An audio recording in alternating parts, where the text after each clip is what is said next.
ଯେତେବେଳେ ନାଗ ପ୍ରବେଶ କରିଛନ୍ତି ନା ସତ୍ୟନାରାୟଣ ତାଙ୍କୁ କିପରି ଆସନରେ ବସାଇଲେ?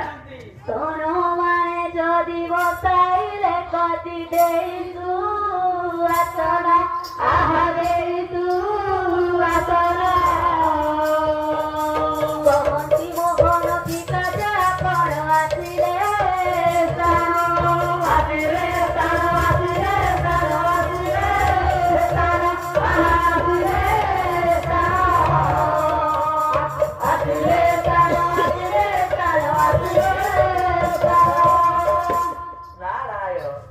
की संवाद अल्प कार्य अछि प्रभु